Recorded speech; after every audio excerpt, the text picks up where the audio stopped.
Good morning students. कल मैंने आपको बताया था आइंस्टीन फोटो इलेक्ट्रिक इक्वेशन बताई थी।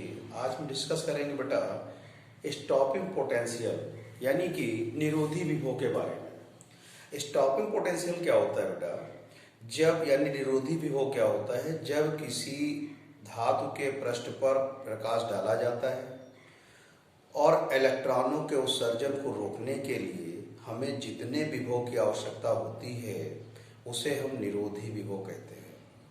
किसी धातु के पृष्ठ से इलेक्ट्रॉनों के उत्सर्जन को रोकने के लिए जितने विभव की आवश्यकता होती है उसे हम निरोधी विभव कहते हैं। इसे V नॉट से निरूपित करते हैं। दूसरे शब्दों में आप ये समझ सकते हैं बेटा कि एनोड पर लगाया गया वो न्यूनतम विभव जिस पर प्रकाश वैद्युत करंट का धारा का मान क्या होता है? 0 हो जाता है। उसे हम कट ऑफ वोल्टेज या निरोधी विभव कहते हैं, या इसी को हम स्टॉपिंग पोटेंशियल कहते हैं। The required potential to stopping the emission of electron from the metallic surface known as a stopping potential or cut-off voltage, or minimum required negative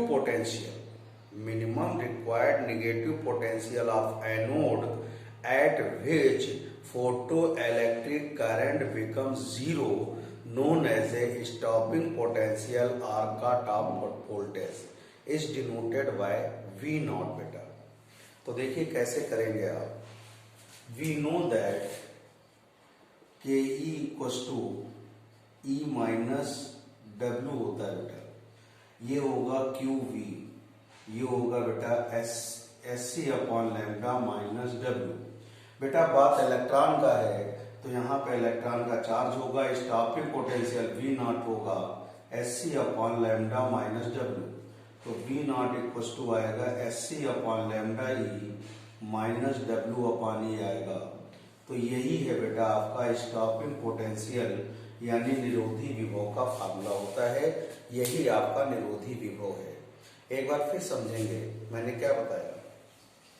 किसी धातु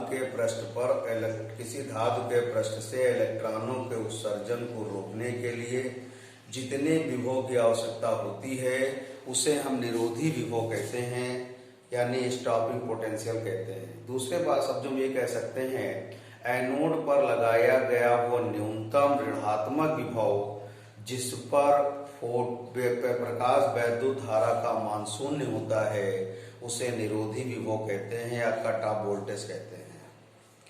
The required potential to stopping the emission of electron from the metallic surface known as a stopping potential or cut off voltage, or minimum negative potential of anode at which photoelectric current becomes zero, known as a cut-off voltage or stopping potential, is denoted by V naught and its unit is volt। तो बेटा इस तरह से आप stopping potential को क्या करेंगे? Find out करेंगे। देखिए प्रकाश वैद्युत सेल क्या होता है? जो निकाय प्रकाश ऊर्जा को वैद्युत ऊर्जा में बदल देता है उसे प्रकाश वैद्युत सेल कहते हैं। Due to which phenomena a photo energy converted into electrical energy known as a photoelectric cell यानी जो निकाय प्रकाश ऊर्जा को वैद्युत ऊर्जा में बदल देता है उसे हम प्रकाश वैद्युत सेल कहते हैं। Which phenomena change photo energy into electrical energy known as a photoelectric cell। देखिए बेटा मैटर वेव क्या होते हैं? गतिमान द्रव्य कण तरंग संबद्ध होते हैं जिन्हें द्रव्य तरंगे कहते हैं और इन्हें डी ब्रॉगली तरंगे भी कहते हैं। Moving matter particle associated the waves known as a matter wave and its wavelength known as a de Broglie wavelength। यानी गतिमान द्रव्य कण जो होता है, जैसे आपका प्रोटॉन है, इलेक्ट्रॉन है, अल्फा पार्टिकल्स है, ये सब द्रव्य कण है। तो गतिमान द्रव्य कण जो होता है बेटा, वो तरंग संबद्ध होता है, जिसे हम द्रव्य तरंगे कहते हैं, और इनको डी ब्रॉगली तरंगे भी कहते हैं, और इनकी तरंग दैर्ध्य को हम डी ब्रॉगली तरंग दैर्ध्य कहते हैं। Moving matter particles associated waves known as a matter waves are de Broglie waves and its wavelength known as a de Broglie wavelength. अब हम आपको बताएंगे डी ब्रॉगली वेवलेंथ का डेरिवेशन क्या होता है, फार्मूला कैसे फाइंड आउट करते हैं।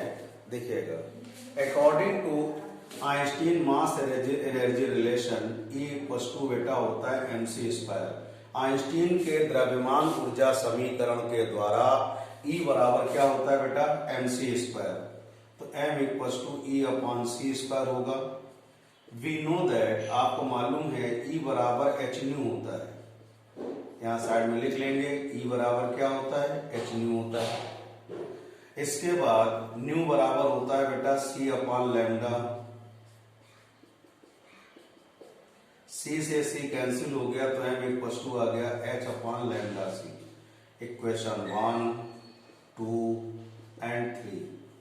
अब सपोज करिए फोटॉन का संवेग p है, यानी कि momentum of the photon is p, then p equals to होता है बेटा m इंटू c होगा। m की वैल्यू रखेंगे E/c² into c। p equals to E/c होगा। बेटा E इक्वल्स टू क्या होता है, hν होता है, यू नो दैट, hν/c। तो p इक्वल्स टू होगा h c/λc। तो p इक्वल्स टू हो गया h/λ। Equation 1, 4, 5 and 6। Lambda equals to होगा बेटा h/p होगा। अब आपको मालूम है, सपोज करिए जो मैटर पार्टिकल है, वो आपका मैटर पार्टिकल है, तो उसका मास सपोज करिए m है, वेलोसिटी v है, तो p इक्वल्स टू क्या होगा बेटा, mv होगा। तो यहां से वैल्यू रखेंगे लैम्डा इक्वल्स टू h/mv। तो ये है बेटा डी ब्रॉगली वेवलेंथ। क्या है, डी ब्रॉगली वेवलेंथ का फार्मूला है। एक बार फिर समझेंगे आप, क्या होगा, E equals to mc² according to mass energy relation, Einstein mass energy relation. यहाँ से m फाइंड किया मैंने, E की वैल्यू hν पुट करी, न्यू इक्वल्स टू c/λ मैंने रखा, कैंसिल आउट हुआ, ये फार्मूला आ गया। अब इसके बाद देखिएगा, P equals to momentum of the photon, यानी फोटॉन का संवेग होता है, P इक्वल्स टू mc होता है, m की वैल्यू पुट करेंगे, E/c होगा, E इक्वल्स टू hν रखेंगे, न्यू इक्वल्स टू c/λ रखेंगे, तो P इक्वल्स टू h/λ होगा। तो यहाँ से अगर हम सपोज करिए लैम्डा की वैल्यू फाइंड करेंगे, तो h/p होगा। सपोज करिए मूविंग जो पार्टिकल है आपका, उसका मास कितना है, m है, वेलोसिटी क्या है, v है, तो p की वैल्यू mv पुट करेंगे, तो ये डी ब्रॉगली वेवलेंथ, और डी ब्रॉगली वेवलेंथ का फार्मूला हो गया बेटा ये। तो यही है डी ब्रॉगली वेवलेंथ बेटा आपका। अब देखिए बेटा, de Broglie wavelength of electron, de Broglie wavelength of electron का फार्मूला कैसे ड्राइव करते हैं। देखिए, we know that de Broglie wavelength lambda equals to h/mv। Kinetic energy of electron k equals to half mv²। v² equals to होगा 2k/m होगा, v equals to √2k/m आएगा। Equation number second, बेटा m की v की value जो है आप put करेंगे इक्वेशन नंबर 1 में, तो lambda equals to h/m √2k/m। Lambda equals to h/, बेटा जैसे आप 2 को लिखते हैं √2 इंटू √2 लिखते हैं, वैसे ही मैं यहाँ पर m को लिखूंगा √m इंटू √m। क्या लिखेंगे, जैसे 2 को लिखते हैं √2 इंटू √2 लिखते हैं, वैसे ही हम यहाँ पर m को m लिखेंगे। तो 2km इंटू m/m ये कैंसिल हो गया, लैम्डा इक्वल टू एच अपान आ गया अंडर रूट 2km। के इक्वल टू क्या होता है, क्यूबी होता है बेटा। तो लैम्डा इक्वल टू हो गया H upon under root 2qvm आ गया। बेटा ये जो फार्मूला आया है, इस फार्मूले से अगर किसी भी मैटर पार्टिकल को आप वी पोटेंशियल से क्या करेंगे, एक्सेलरेट करते हैं, यानी वी से त्वरित करते हैं, तो इस फार्मूले से आप किसी भी पार्टिकल का, मैटर पार्टिकल का आप क्या कर सकते हैं, यहाँ पर D Broglie wavelength find out कर सकते हैं, यानी डी ब्रोगली तरंगदैर्घ्य निकाल सकते हैं। यहाँ बात इलेक्ट्रॉन की है, तो बेटा H इक्वल टू होगा for electron 6.6 into 10⁻34, mass of electron 9.1 into 10⁻34 and Q equal to 1.6 into 10⁻19 coulomb. ये kg है, ये जूल सेकेंड है। m की वैल्यू, q की वैल्यू इलेक्ट्रॉन की होगी, h प्लैंक कांस्टेंट है जो कि आप देख सकते हैं। तो यहाँ सारी वैल्यू पुट करिएगा तो कितना होगा, 6.6 into 10⁻34 upon under root 2 into 1.6 into 10⁻19 into v into 9.1 into 10⁻31। बेटा इसको सॉल्व करेंगे तो under root 150 upon V angstrom होगा। ये डी ब्रोगली वेवलेंथ आप क्या हो गया बेटा, इलेक्ट्रॉन आ गया।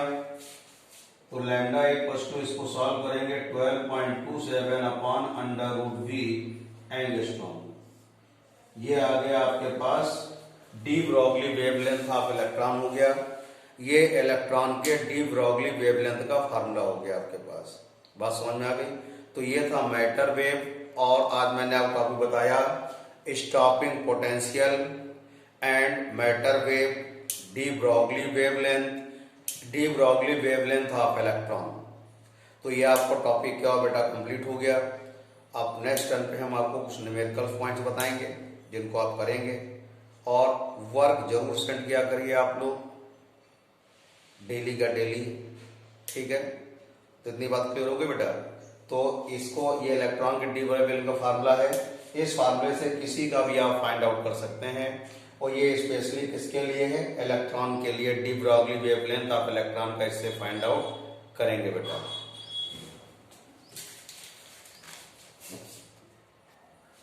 देखिए फोटो इलेक्ट्रिक ग्राफिकल प्रॉब्लम कैसे सॉल्व करते हैं, उसके लिए आप देखिएगा, हम एक ग्राफ प्लॉट करेंगे फ्रीक्वेंसी और एनर्जी के between, frequency of electron, frequency of photon and it's energy में एक ग्राफ प्लॉट कर रहे हैं।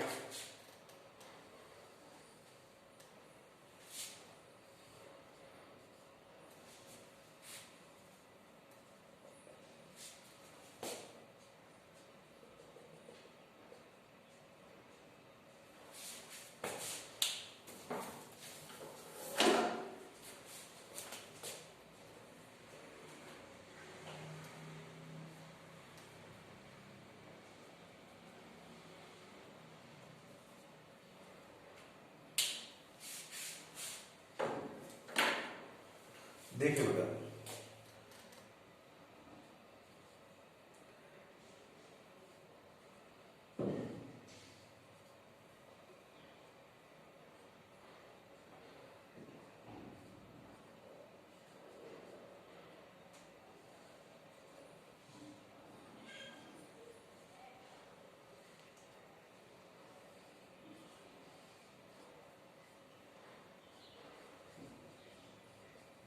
बेटे ग्राफ प्लॉट किया मैंने, इसमें आप ध्यान देंगे, ध्यान दीजिएगा, ग्राफ जो प्लॉट किया है मैंने, वाई एक्सिस के निगेटिव डायरेक्शन में, यानी वाई अक्ष के ऋणात्मक दिशा में जो होगा अंतःखंड होगा, जो पॉइंट होगा, ये वर्क फंक्शन को डिफाइन करेगा, ये वर्क फंक्शन को डिफाइन करेगा।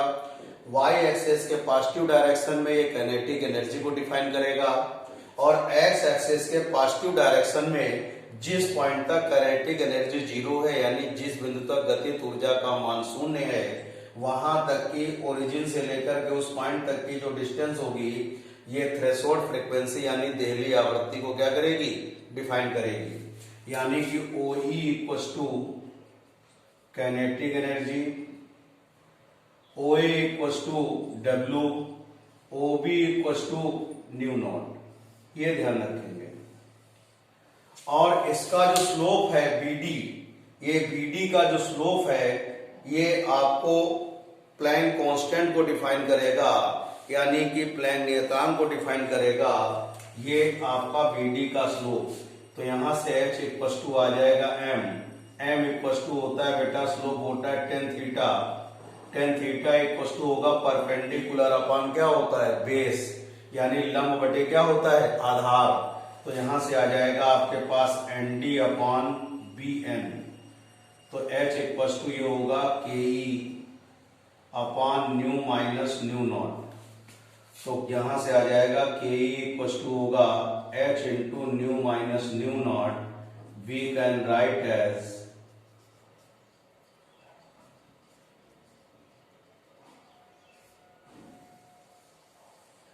इस तरह से आइंस्टीन का इक्वेशन भी आपका आ गया। और इस तरह से फिर समझ लीजिए वाई एक्स के निगेटिव डायरेक्शन में वर्क फंक्शन, पॉजिटिव डायरेक्शन में काइनेटिक एनर्जी, और जिस पॉइंट तक काइनेटिक एनर्जी जीरो रहेगी एक्स एक्सिस में, वो डिस्टेंस आपको क्या होगा, थ्रेशोल्ड फ्रीक्वेंसी यानी देहली आवृत्ति को निरूपित करेगी, प्रिफाइन करेगी। और इसका BD का जो स्लोप होगा यानी कि ग्रेडियंट यानी प्रवणता है, ये आपको किसको डिफाइन करेगी, प्लैंक कांस्टेंट को डिफाइन करेगी। तो H इक्वल्स टू आप क्या करेंगे H equals to tan theta. तो यहां से वैल्यू रख के आप सॉल्व कर लेंगे तो ये आ गया। इस तरह से ग्राफिकल प्रॉब्लम भी आप क्या कर सकते हैं बेटा, सॉल्व कर सकते हैं।